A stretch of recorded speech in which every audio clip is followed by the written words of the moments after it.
Саламатсызбы, урматтуу телекөрүүчү, сиз көрүп жаткан Ала Тоо 24 каналы күндөмө программасы, студияда Мантур Төрөбаев. Алдыңкы мүнөттөрдө маектер жана кызыктуу жаңылыктар менен бөлүшөбүз, бизден алыстабаңыз.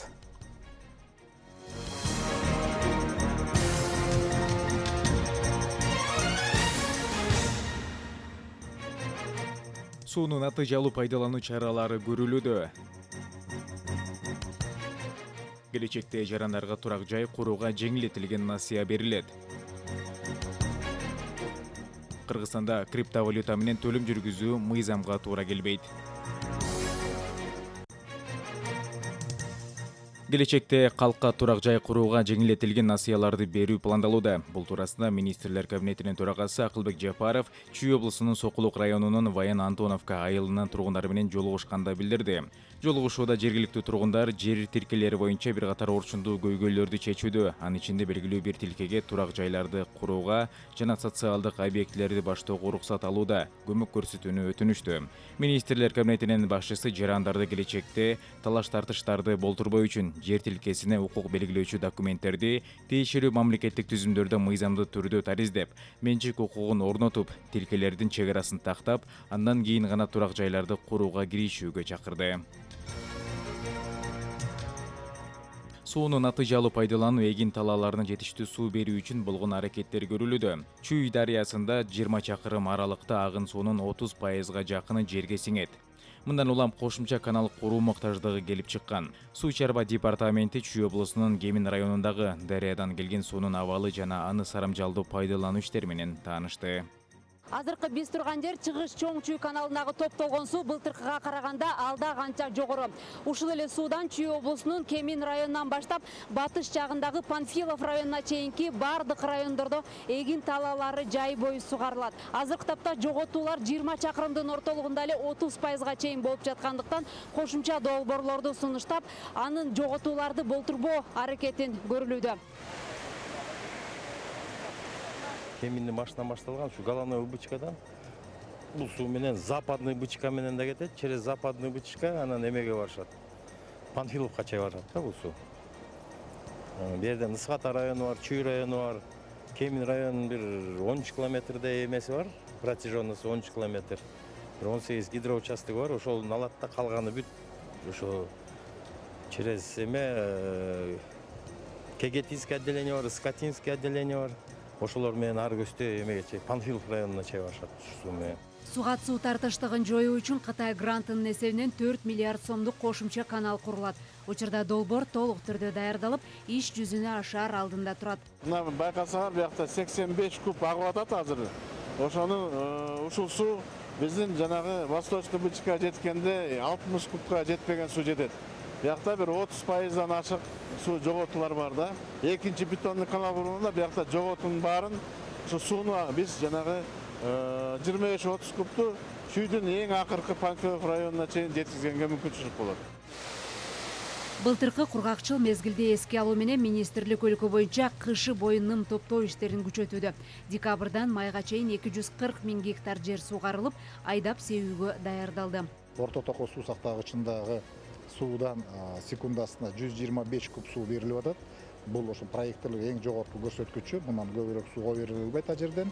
Жана Кемин суусуна, Кемин дарыясынан, ушу Чүй дарыясына 23-25 куб суу кошулуп атат. Жалпысы ушул 140-145 куб секундасына суу келип атат.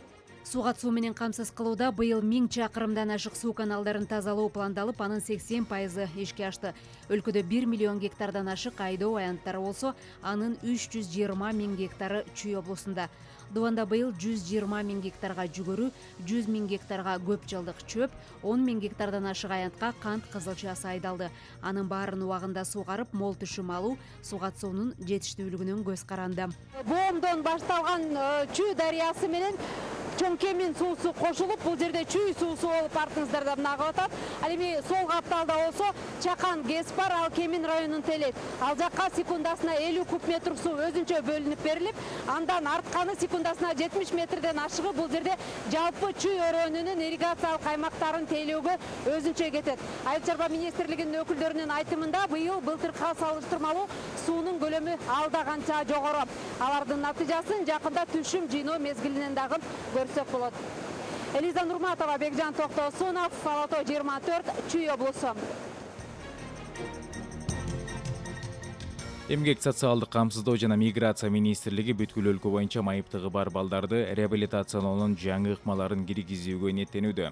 Бул тууралуу Эмгек министри Кудайберген Базарбаев Uplift коомдук фондунун негиздөөчүсү Марен Эрнс менен болгон жолугушууда билдирди. Министрлик бүткүл республика боюнча мүмкүнчүлүгү чектелген балдарды реабилитациялоо боюнча эл аралык тажрыйбаны колдонууга ниеттенүүдө.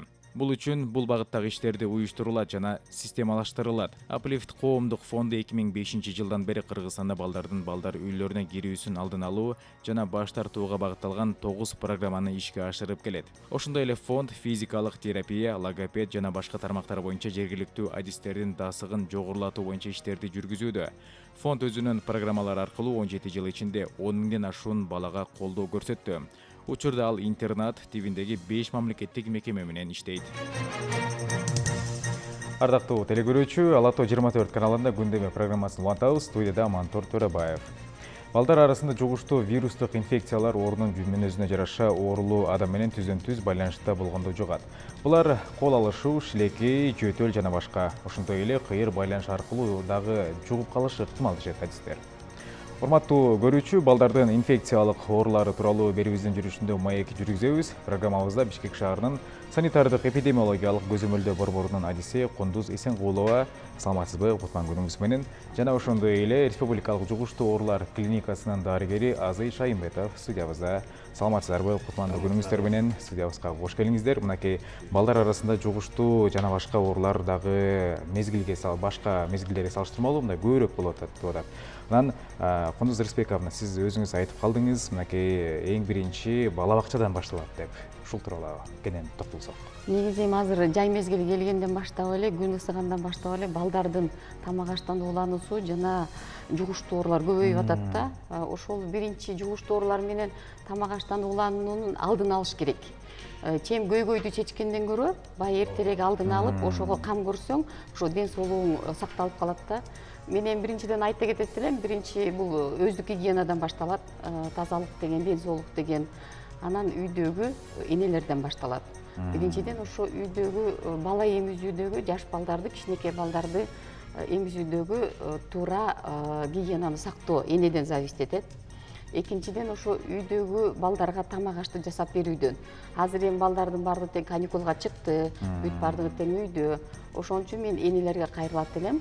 Үйдөгү биринчи өзүңүздөрдөн баштап, баягы өздүк гигиенаны сактап, балдарга туура тамактарды жасап берип, караш керек да. Анан экинчи бул бала бакчадан. Бала бакчадагы тарбиячылардан, анан бала бакчада иштеп аткан ашпозчулардан зависить этет. Ошол балдарга берген тарбиядан, анан жасап берген тамактан. Андан кийин балдар уже өсүп школго келгенде, школдогу мугалимдерден, школдогу тарбиячылардан зависить этет да. Эми биз балдардын бул жугуштуу оорулардан сакташ үчүн өздүк гигиенаны анан балдарга айтышыбыз керек. Көчөдөн ар кайсы нерсени алып жегенге болбойт. Жана стихийный торговля деп коет. Көчөдө чаң баскан, кирдеген, күндүн ысыгында турган, жол четинде эле сатып атканчылар көп эле кездешип атат, э? Пирожкилерди алып жешет, самсыларды алып жешет, мороженыйларды алып жешет, ошондой болбойт да. Аны деген стационарный магазиндерден алып жеп, анан балдарга түшүндүрүш керек. Школдон келдиңби, көчөдөн келдиңби, колуңду таза жууп, тамактанганга туура отуруш керек да, туура тамактаныш керек да. Демек, баланы ушул дароо эле бала бакчадан үйрөтүш керек, гигиенага, колду самындап жууп, жана башка дегендей. Рахмат. Азый Туратбекович, мынакей инфекциялык оорулар көбөйгөнү дагы деп айтылып атат. Бул борбор шаарда элеби же бул жалпы республика боюнча болуп атабы?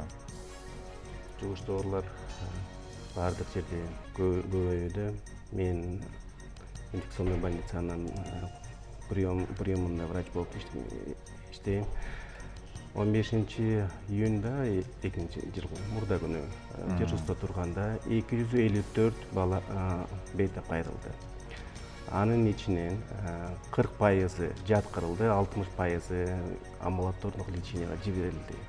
Ошо жаткандын ичинен 90% бул балдар. 10% бул 10% чоң адамдар болсо, 90% балдар эсептелди. Эми 90%-ин ичинен балдарды эгерде эсептеп көрсөк, бир төрөлгөн жаштан баштап 5 жашка чейин 80% түзүлөт. 20% бул 5-тен 14 жашка чейин. Эми балдарды о жугуштуу оорулар эмне менен биз кайсы оорулар менен жаткырдык. 30% бул острый кишечный инфекция, бул ич өткөк. Экинчисинде дагы 30% бул энтеровирусный инфекция деп коет, кишечный вирусы Эхококсаки деп коет. Үчүнчү орунда бул острый респираторный вирусный инфекция. Буга тиешелүү вирустар болот. Аденовирусная инфекция, риновирусная инфекция, парагрипп, эхококсакилерге кирет. Калган 10% бул башка оорулар жаткырылды. Бул жана көк жөтөл, менингит, суу чечек, коклюш жана башка оорулар жаткырылды. Мисалы скарлатина, танзилит деген оорулар менен жаткырылган. Азыр общий 100%-ин ичинен алып көрсөк, данный момент ич өткөк көп, грипп, ОРВИ көп жана энтеровирусный инфекция менен көп. Бунун себептери эмнеден? Бул ич өткөк жана ОРВИ дегендей мезгилдик эле көрүнүшпү же быйыл башкачараакпы дегендей? Бул мезгилдик көрүнүш. Жайында себептеген күн жылы болгондуктан вирустар, микробтор, бат размножение көбөйүп кете берет. Ошондуктан мында личный гигиена соблюдение кылбагандыктан ошол оорулар алып келе берет. Эми экинчиден энтеровирусный инфекция бул тамак аштан дагы жүрөт. Колду жубагандан да жугат. Анан экинчиден бул воздушно-капельный деп коет, аба аркылуу дагы жугат. Эми ошо оорулардын почажный состояние, мисалы айтып атпайм, 100%-тен 40% биз жаткырылдык, 60%-ин үйгө жиберилдик. Может 254 бейтап кайрылып атпайбы 24 сааттын ичинде. Бул 3 врачка абдан көп сан.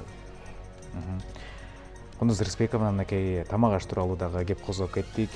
Жай мезгили келип, күн ысыкта өзүңүз айткандай уулануу дагы көбөйөт. Буларды кантип алдын алуу керек? Эми бүгүнкү күндө ушул мен Бишкек шаары боюнча айта кетейин, 32 неме учур катталган тамак аштан уулануу общий боюнчачы, анан 48 адам жабыркаган. Мунун ичинен 16сы балдар. Анан мынакей бир аз эле убакыт болду, элимне жейт деген тест атымдан 10 бала школьниктер отравление болушту, мугалими болуп 11 киши. Ошондо ушул нарушение негизи элимне жейт деген фастфудтан кеткен да. Анан ушундай тамактанууну дагы туура тамактаныш керек да, кайсы жерден жеп атам, каяктан жеп атам, кандай тамакты жеп атам деп. Эми азыркы күндө күн ысып кетти, тамак аш бат эле бузулат. Үйдөгү жанагы тамак аштан уулануу дагы көп катталып атат. Анткени биз үйдөн тамак ашты даярдаганда комнатный температурада 3 эле саат сакталыш керек, даяр тамак. Андан кийин холодильникке салыш керек. А биз болсо тамакты жасап коюп 5-6 саат комнатный температурада турат, анан жылытып жейбиз, ошондон тамак аштан уулануу көп болуп атат. Анан базарлардан азыр жолдун жээгинде базарларда жер жемиштер сатылып атат, мөмө жемиштер сатылып атат. Ошолорду алып келгенден кийин таза жууп, кабыгын арчып, андан кийин дагы бир сыйра чайкап туруп, анан салатка колдонуш керек. Мен ушунун ичинен айта кетет элем, мисалы жанагы жашыл чөптөр, петрушка, укроп, жусай, көк пияз, ошолорду алып келип үйдөн жууп, тазалап, андан бир идишке салып коюп, үстүнө кипятокту куюп, кайнаган сууну ысык боюнча куюп туруп, бир 10 мүнөт коюп туруп, анан салатка кошуш керек. Ошондо баягы жашылча жемиштеги неме микробтордун бардыгы тең, гельминттердин бардыгы тең өлөт. Анан азыр эми жолдун боюнда сатылып аткан арбуз, коон, жер жемиштер боюнча айта кетейин, биздин элибизге тиги кандай кылып алып жеш керек. Эми жолдун боюнан эле сатып алышат көбү. Аз эле киши базарга барат, же болбосо супермаркетке барат. Ошо жолдун боюнан сатып алгандан кийин арбузду, коонду алып келип, агын сууга, проточный водага таптаза кылып жууп, анан 2 саатка чашкага чылап коюш керек. Өзү чарага чылап коюш керек. Ошондо жанагы сыртына кабыгына отурган машина ары бери өтүп атат, канча деген түтүн, канцерогенный вещество чогулат ал арбуз коонун сыртына. Ошонун баардыгы анан эртеден кечки чаң чогулат жолдун боюндагы. Ошол 2 саатта ошол канцерогенный веществонун баардыгы тең сууга чыгып кетет. Анан аны чыгарып туруп, кайра бир сыйра чайкап туруп, ортосунан бөлүп туруп, холодильникке салып, 20 мүнөттөн алып чыгып жеш керек. Ошондо бул продукт коопсуз болуп эсептелет. Рахмат. Азай Туратбекович, мынакей кээ бирөө жугуштуу оору менен ооруп калганын билбей эле жүрө бериши мүмкүн. Грипп, ОРВИ жана башка оорулар менен алмаштырып алышы мүмкүн. Биринчи белгилери кандай байкалат, ушул жөнүндө айта кетсеңиз. Алгач. Суроңузга рахмат. Биринчиден айтып кетмекчи мен жана айтып кетпедимби? 100%-тен инфекционный больницага кайрылгандын 100%-тен 90% бул балдар түзөт. Ошо балдардын ичине 5 жашка чейин 80% деп айтып кеттим. Себеп дегенде анатомо-физиологическая особенность у детей деген бар. Мисалы, биз айылда жүрсөк, алмаларды акыл кол менен мындай менталитет бар да биздин кыргыздарда, чын айтыш керек. Алманы сүрүп койдук, или помидорду сүрүп койдук, жеп алдык. Бирок биздин оюбузда эмне? Бул таза болуп калды дейбиз. Таза болуп калды, анан таза болуп калды. Эчтеке болбойт деп өзүбүз жеп алат, бирок чоң адамдар эчтеке болбойт. Эми карап көрөлү, кичинекей балдар, биз ойлойбуз да чоң адам менен кичинекей адам менен салыштырганга болбойт. Себеп дегенде кичинекей адамдын, балдардын организми башкача кетет. Себеп дегенде, мисалы, чоң адамдар жеп алды, ашказандагы соляный кислота деп коет, ошо соляный кислота микробторду, вирустарды өлтүрүп коет.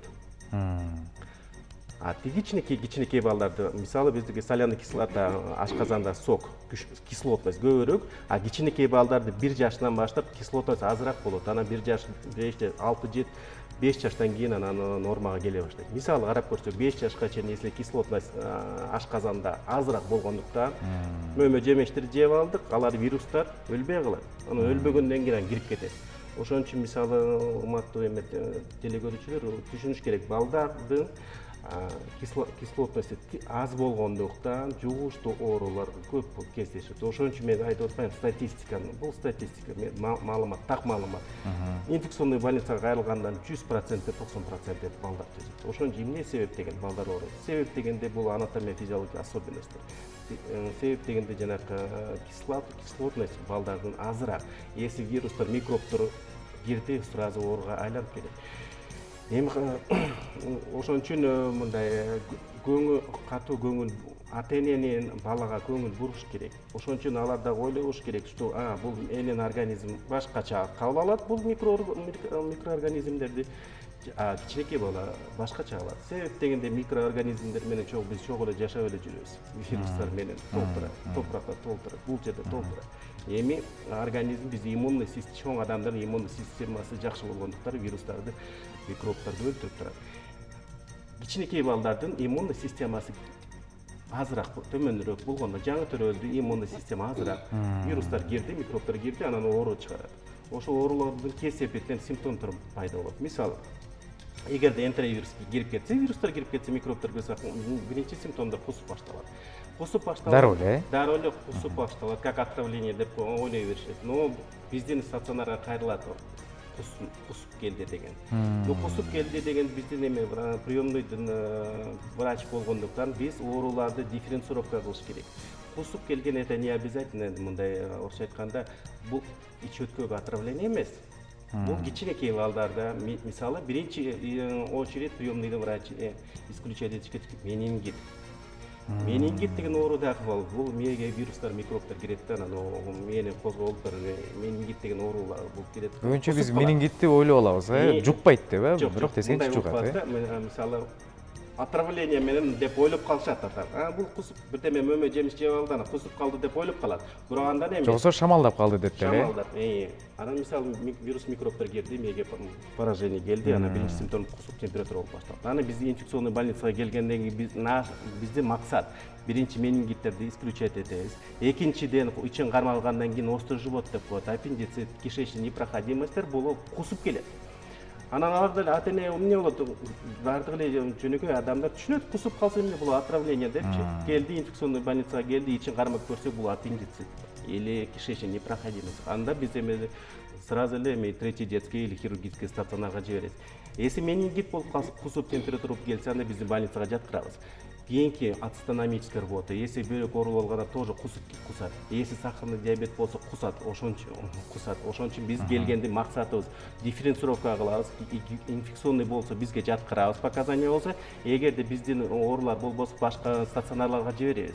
Себеп дегенде ойлобуш керек, кустук бул это инфекционный эмес. Не инфекционный тоже керек. Ошон үчүн врачтын эмеси көзөмөлү, мисалы эмне үчүн үйдө жатып отравление болуп калдым, кусуп калдым деп отура бербестен больницага барыш керек. Врачтар ошондо карайт. Бул силердик менингит экен, бул эме хирургический патология экен, бул инфекционный патология, отравление экен деп анан ошолорду дифференцировка кылат. Эгерде урматтуу көрөрмандар, ата энелер, эгерде кусуп калса ойлобогулашса отравление болуп калды деп сразу врачтарга кайрылган. Врачтар өздөрү түшүнүп кайсы оору эмне причинасы экен түшүнүшөт. Ошону аныктап туруп анан керектүү мындай процедураларды, мероприятияларды кылышат. Экинчи температура.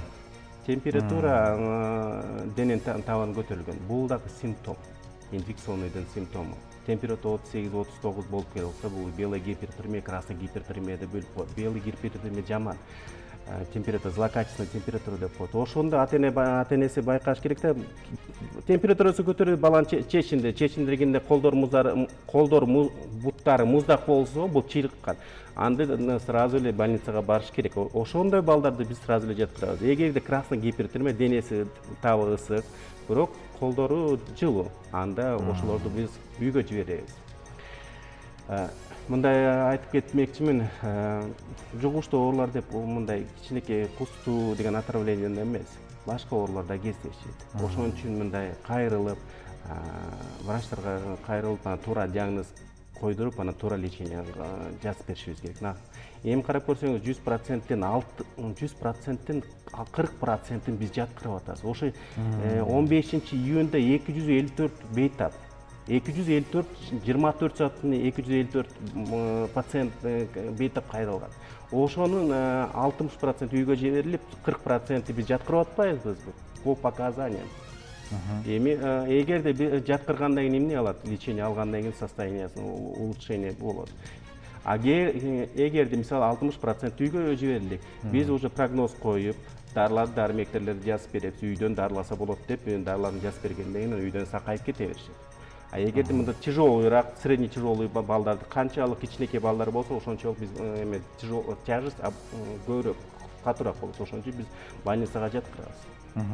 Анан дарылануу кандай жүргүзүлөт? Атайын алгоритм мененби, мисалы үйдө жаткандар бөлөк, жана ошондой эле ооруканага жаткырылгандар бөлөкчө дарыланат эмеспи? Же рахмат сурооңузга, түшүнүктүү.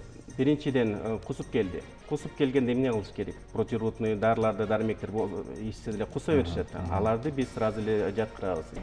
Капельницага, кыргызча айтканда, астма укол менен капайт этип, өз состояние кабылына келтирет. Себеп дегенде кусканда, мисалы отравление деп коелу, кишечный инфекция кирди, кусуп калды. Аяктан суудан башка туздар да кетет. Калий, натрий, калий хлор, натрий хлор деген туздар кетет. Ошо туздардын биздин максат восстановление кылыш керек, кайра кабылына келтириш керек. Ошон үчүн биз эми солевой рингер капельницаларды рингерде капайт атат. Кийинкисинде эгерде бала куспай атса, ичип өтүп 4-5 жолу ичип өтүп калды дейли, анда суу иче алат балдар. Ошондо биз расчет кылып беребиз. Это расчет врачтар түшүнөт, план А, план Б, план В деп коет. План А кандай суюктуктарды беребиз, эмне суюктук беребиз, суткасына канча суюктук беребиз, ошолор менен анан дарыларды жазып бергенден кийин 4-5 күндөн кийин сакайып кетишет. Ошол момент 3-4 күндүн ичинде, мисалы бир күндө өтүп келди да, сразу эле ичи токтоп калбайт. Ата энесине түшүндүрүп беребиз. 3-4 күндөн кийин ичи токтойт. Бирок 3-4 күн ичинде ушундай количество жидкость суюктуктарды ичип турасың. Мисалы айран, жана орса, регидрон, суу кайнатылган күрүчтүн кайнатмаларын ошолор канча суткасына канча миллилитр бересиз деп ошону түшүндүрбөгөндөн кийин ошолорду ичип атып жана дополнительно дарыларды жазып бергенден кийин ошолор уже жардам берет да, жардам бергенден 3-4 күндөн кийин жакшы болуп кетишет.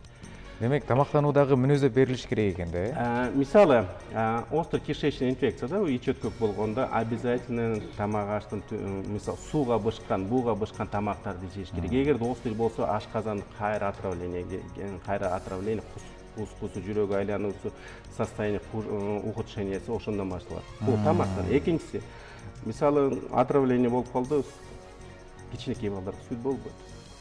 Сүт ичип койсо кайра ичип кете берет. Эгерде мисалы молочный продукттун только 1% айрандарды биз рекомендация кылабыз. Жана сууга бышкан, жана бууга бышкан тамактарды рекомендация кылабыз. Демек сүттөрдү такыр чектеп коюш керек, кичинекей балдардан. Обычный сүт. Эгерде ич өткөк болсо, ич өткөк диагнозун койсок, ошону кусуп калса, уйдун сүтүнөн биз исключать этиш керек. Себептен аякта эмеде белок бар, качан ичеги воспаление болуп ашказан ооруп атканда сүт ичкенден кийин ошолор сиңире албай кайра ич өткөктү күчөтөт. Ошон үчүн жанагы бизде айран, кефир 1% деп коет го, ошолорду бергенден кийин анда уже башкача жакшы болуп кетишет. Чоң рахмат. Кундуз Рысбековна, мынакей сиздердин көзөмөлдөө борборудагы кандай иштерди алып барып атат учурда алдын алуу боюнча? Биз дайыма эле профилактикалык иштерди жүргүзүп келебиз. Анан мынакей 7-июнда Всемирный день пищевой безопасности деп коет, баягы бүткүл дүйнөлүк тамак аш коопсуздугу болуп өттү. Ошондо школдордо балдардын арасында немелер уюштурулду, иш аракеттер уюштурулду. Ошо школдон кандай өздүк гигиенаны сакташ керек деген боюнча, анан кандай тамактаныш керек деген боюнча. Эми азыр жанагы бүткүл дүйнөлүк Всемирная организация здравоохранения деп коет, ошондо өзү 5 этаптан турган көргөзмөсү бар. Ал жерде жазылган: биринчи өздүк гигиенаны сакташ керек, экинчи тамакты туура даярдоо, бышкан тамакты туура даярдоо, канча градуска чейин бышырыш керек, ар бир тамактын өзүнүн градусу бар. Анан холодильникте тамактарды туура сактоо. Мисалы чийки тамакты өзүнчө, бышкан тамакты өзүнчө сакташ керек. Анан мен айта кетет элем, баягы эми тамак аш бул ден соолук да. Анан үйдө көп кылып тамакты жасап алган 3-4 күн ичебиз холодильникке салып коюп. Мындай дагы болбойт. Өзү негизи тамакты порционный кылып эле кичинеден жасап коюп эле свежий жеп туруш керек. Андан кийин эми азыр күн ысып калды. Балдардын баардыгы тең, чоң кишилердин баардыгы тең суу ичебиз, кайнатылган суу ичиш керек. Проточный водадагы нежелательно, анан негизи кайнатылган суу, анан бутылкадагы чыгарылган сууларды ичиш керек. Ошол анан баардыгы кыргыз элиме баардыгына ден соолук каалайм. Ден соолуктун алдын алуу бул туура тамактануу, өздүк гигиенаны сактоо, анан ата-энеден, энелерден көп нерсе зависит этет да. Көз каранды болуп калат. Негизи эле эреже талаптар каралганбы ушул бала бакча негизи эле кандай гигиена сакташ керек? Эреже талаптар сакталат, атайын жазылган. Бул өзү бала бакчалардагы кандай ишти алып барыш керек деген Министерство образованиядан чыгарылган талаптар бар. Ошолор боюнча иштешет алар. Эртең менен балдарды кандай кылып прием кылыш керек. Эгерде бала температура менен келип калган болсо, кусуп келип калган болсо, ооруп келип калган болсо, ал баланы кайра ата-энесине бериш керек, үйүнө алып кетиш керек. Баягы садикке калтырып коюп, баладан балага жугат да ал инфекция деген. Анан күндө эртең менен медсестрасы или врачы осмотр кылып турат. Андан кийин анан балдарды садикке алып калышат. Эми сиздер тараптан көзөмөлдөө кандай жүргүзүлөт? Мүмкүн рейдтер деген маселе, текшерүү? Эми азыр 3 жылдан бери бул мораторий киргизилген Кыргыз өкмөтүнөн. Эч бир баягы садиктер текшерилген жок, частный садиктер да текшерилген жок. Анан эгерде по показаниям деп коет, эгерде ошол садиктен бала ооруп калып, дизентерия, энтерит, энтеровирус инфекция болуп калса, бизге экстренный извещение келет инфекционный больницадан. Анан биз чыгып, барып карап текшеребиз. Ал эми арыздар келип турабы, кайрылуулар дегендей? Ооба, жарандардан арыздар келет. Туура эмес тамак берип атышат, туура эмес карап атышат. деген кардарлар дагы бар, келип арызданышат. Алар келип арызданганда биз Министерство экономикага барып, жолдомо кагазды алып, предписанияны алып туруп, анан чыгып карайбыз. Өзү закондо жазылган жанагы келип түшкөн арыздарды кароо күнү 14 күндө ошонун ичинде карап, ошол закондон чыкпашыбыз керек, аткарышыбыз керек. Атайын бир телефон номерларыңыздар барбы же WhatsApp дегендей сиздердин? Биздин приемныйдын телефонун айтып койсом болот, 54 45 46. Ошол 24 саат бою иштеп турат, күнү түнү биздин городской санэпидемстанциянын кабылдамасында. Азый Туратбекович, мынакей жаз жай мезгили негизи аллергиялык оорулардагы күчөгөн мезгили балдар арасында. Мүмкүн бул оюнчуктар, химиялык нерселердин баары таасир этиши мүмкүнбү ден соолукка? Сурооңузга рахмат. Туура айтасыз. Себеп дегенде жайында полиноз деп коет, полиноз кичинекей балдарда мурду бүтөлүп, обструктивный бронхит, с развитием бронхиальной астмы деген көп кездешет бизге. Мен сизге айтып кетпедим, жанагы балдардын кайрылгандан саны 30% ич өткөк болсо, 30% энтеровирус болсо, 30% бул острый респираторный вирусный инфекция ОРВИ деп коет. Ошо ОРВИ менен кайрылгандардын балдардын ичинен 20% булар аллергический генез болот. Мисалы, ошо ОРВИ менен 30% кайрылда, мисалы 32 больной кайрылса, 20-сы бул инфекционный болуп калса, 10-ы бул аллергический генез деп коет. Аллергический генез деп кичинекей балдар, мисалы, мурду кичинекей көптөн бери бүтөлө берет. Экинчиден мындай непонятный кашльдер боло берет. Андан кийин жөтөл пайда боло берет. Бул жөтөл боло берет. Андан кийинкилери уже бронхиальный астма деп коет, уже одышкасы менен келет. Биздин инфекционный больницада ошолор балдарды кайрылганда биринчи жардам көрсөтүп, жанагы себеп дегенде ассоциат вирусный и аллергический генез деп коет, ошолорду дарылап берип туруп, анан биз аллергологторго жиберебиз. Ошо балдар аллергологдун учетуна тургандан кийин алардын өзүнүн специфический дарылар болот. Ошолор дарылангандан кийин бул аллергический проблемалар кете баштайт балдарда. Сиздерге чоң рахмат эфирибизге келип, балдардын жугуштуу оорулары негизи эле алдын алуу боюнча маек куруп бергениңиздерге, сиздерге ийгиликтерди каалайбыз. Бар болуңуздар. Чоң рахмат. Чоң рахмат. Кадырман телекөрүүчү, күндөмө программасында Бишкек шаарынын санитардык эпидемиологиялык көзөмөлдөө борборунун адиси Кундуз Эсенголова жана Республикалык жугуштуу оорулар клиникасынын дарыгери Азый Шайымбетов менен маек жүргүздүк. Ал эми берүүбүздүн мындан аркы бөлүгүн башка кабарлар менен улантсак. Кыргызстанда криптовалютаны төлөм катары колдонуу мыйзамсыз деп билдирет Улуттук банктын басма-сөз кызматы. Улуттук банк Кыргызстанда криптовалютанын виртуалдык активдерин жайылышына байланыштуу калкка мүмкүн болуучу тобокелдиктер жөнүндө маалымдады. Кыргызстандын мыйзамдарына ылайык биздин өлкөнүн аймагындагы жалгыз мыйзамдуу төлөм каражаты Кыргызстандын улуттук валютасы сом саналат. Ал эми виртуалдык активдерди атап айтканда Кыргызстандын аймагында товарларды жана кызмат көрсөтүүлөрдү сатып алуу жана сатууда аларды төлөм каражаты катары колдонуу биздин мамлекеттин мыйзамдарын бузуу болуп саналат деп маалымдайт мекеме. Урматтуу телекөрүүчү, ушуну менен Ала Тоо 24 каналында бүгүнкү күндөмө программасын жыйынтыктайбыз. Студияда кызмат Амантур Төрөбаев болдум. Иш күнүңүздөр ийгиликтүү улансын. Саламатта калыңыздар.